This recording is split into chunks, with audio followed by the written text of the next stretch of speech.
Buenas tardes para todos. De esta forma damos inicio a la serie de videos correspondientes a la materia Enfoque Estadístico del Aprendizaje. Mi nombre es Claudio Collado y junto con Adrián Marino vamos a desarrollar el tema de regresión bayesiana.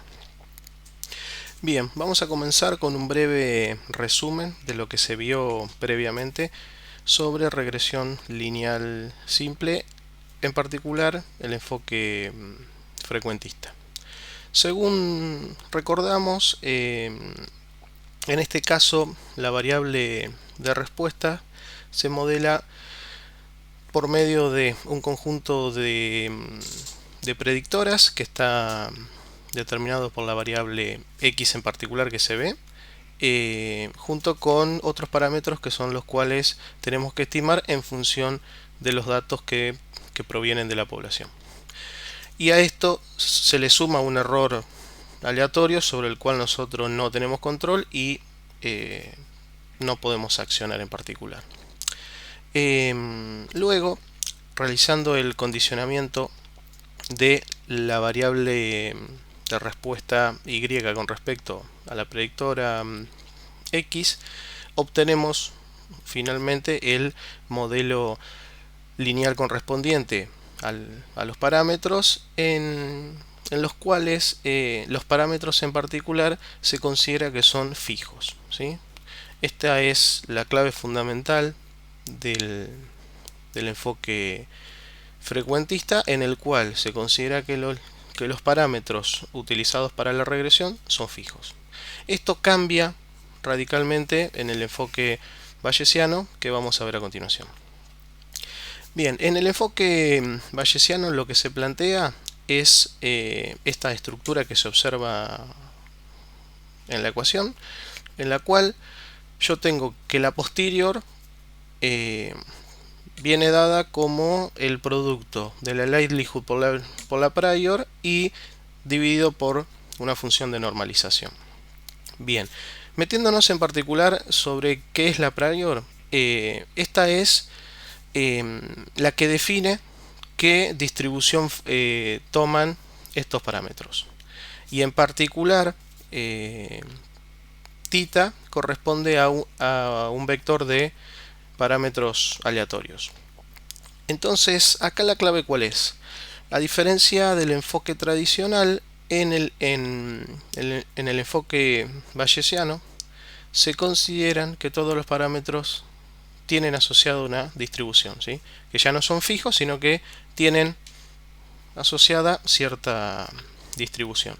Y esta distribución de cada parámetro es la que se denomina el prior, ¿sí? Y justamente en esta distribución es donde uno plasma qué es lo que conoce sobre el fenómeno que quiere modelar antes de observar los datos provenientes de la población, ¿sí? O dicho de otra forma, es qué es lo que se conoce previamente sobre el conjunto de los parámetros. Bien, hay diferentes cuestiones que no vamos a abordar en detalle, sino que vamos a ver superficialmente sobre de qué forma se seleccionan estas prior. Hay diferentes enfoques y muchísimas consideraciones a tener en cuenta, pero a grandes rasgos se tienen diferentes tipos de prior. Hay un caso en particular que es el que se denomina la prior conjugada, que es cuando la posterior, ¿sí?, luego de ser actualizada por la likelihood, que lo vamos a ver a continuación, termina perteneciendo a la misma familia de distribuciones que la prior, ¿sí? Esto se da en algunos casos en particular y no es lo que sucede habitualmente. Una característica importante sobre la prior es el grado de información que ésta brinda, ¿sí? Haciendo una clasificación a grosso modo, se dice que existen priors poco informativas o muy informativas. Las poco informativas lo que plantean es que le dan poca chance a un evento poco probable como a uno muy bajo. Mejor dicho, es diferentes eventos le dan la misma probabilidad, ¿sí? Y esto uno lo puede asociar, por ejemplo, con una distribución de probabilidades uniforme, ¿sí? Donde yo a cada punto le asigno la misma probabilidad.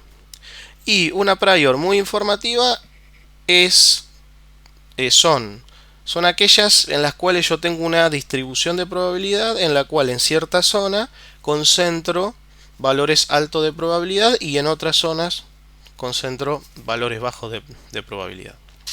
Bien, entonces cuando yo tengo que definir la forma que adopta esta prior para luego hacer los cálculos, tengo que tener en consideración esto que dije anteriormente, y para su selección tengo que definir cuál es la familia de la distribución que va a tomar y los rangos de los parámetros de estas distribuciones, ¿sí? Los cuales yo para la selección tanto de la familia de la distribución como los valores de los parámetros me baso en conocimiento previo que tengo sobre el fenómeno o en el desconocimiento de la cuestión, en la cual si pasa este caso voy a tomar otro enfoque y voy a ser más conservativo en la selección de estos parámetros. Bien, el segundo componente es la likelihood, ¿sí? La likelihood es quien establece el link entre las observaciones que vienen de la población y los parámetros aleatorios que estoy modelando por medio de la prior, ¿sí? Básicamente es lo que define el modelo, ¿sí? Cómo las observaciones debieran comportarse en relación a los parámetros que yo quiero inferir. Y después el otro componente importante es la posterior, que básicamente es la prior actualizada por medio de la likelihood, ¿sí? Es cómo se modifica la información que yo tengo de los parámetros en la prior después de haber observado la muestra que me viene de la población y actualizarlo por medio de la likelihood, la cual también muchas veces se la nombra como función de verosimilitud. Y bueno, y la posterior en particular es la que después se utiliza para hacer inferencia, ¿sí? Y hay otro componente más que es el dividendo, ¿sí? Que es la normalización, que también se la llama distribución marginal, la cual tiene como única función normalizar la multiplicación de la likelihood por la prior para que la posterior tenga una forma de distribución, ¿sí? Y para los cálculos este término no es relevante. Bien, vamos a hacer un repaso de algunos conceptos interesantes sobre el método bayesiano, ¿sí? Más información empírica tengo, más se va a reflejar esa información en la distribución a posteriori, ¿sí? Entonces, si yo tengo mucha información que me viene de mi población, eso se va a ver reflejado en la posterior, bastante independiente de los supuestos que yo tenga en la prior, ¿sí? Por lo tanto, si tengo muy poca evidencia empírica, o sea, muy pocos datos provenientes de la población, lo que termina pasando es que lo que yo seleccioné previamente en la prior, en la distribución para la prior, termina teniendo un peso importante, ¿sí? Y acá surge una cuestión, una pregunta bastante natural que nos podemos llegar a hacer, que es la siguiente, para cuestionar el método. Si la posterior dependiera demasiado de la elección que yo realizo sobre la prior, ante una cantidad abrumadora de información de la población, uno desconfiaría de este enfoque, ¿sí? Porque sería bastante arbitrario y dependería mucho de la persona que ejecuta el método sobre los resultados que va a obtener. Justamente el método no tiene este problema porque ante una cantidad importante de información empírica es robusto, ¿sí? Lo que sí es importante tener en consideración, y es justamente lo que se plantea el punto más débil del enfoque bayesiano, es al momento de definir las prior, ¿sí? alguien tiene que definir esas prior, tiene que definir una función de probabilidad y tiene que definir un rango para los valores de los parámetros que va a modelar, ¿sí? Ahí es donde entra el juicio de quien está construyendo el modelo en particular.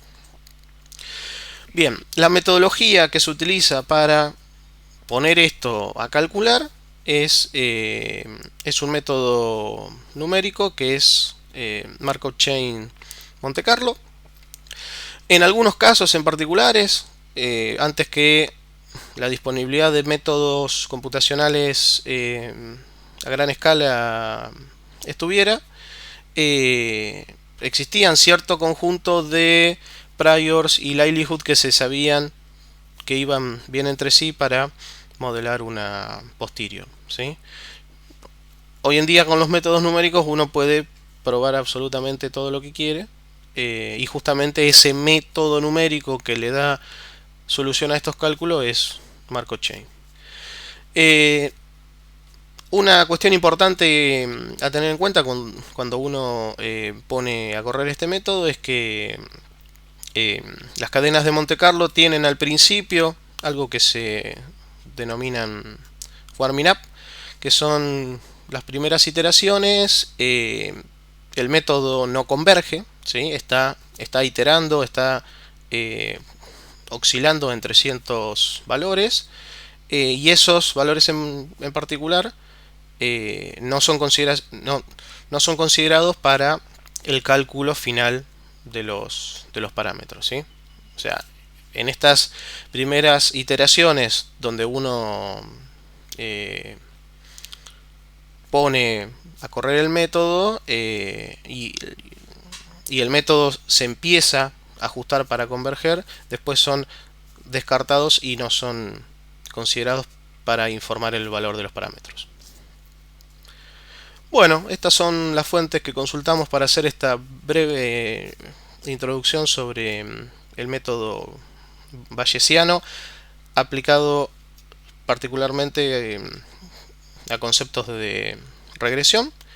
La idea es continuar ya explorando un poquito más el dataset y empezando a ver particularidades de la aplicación de este método en el paquete R. Muchas gracias.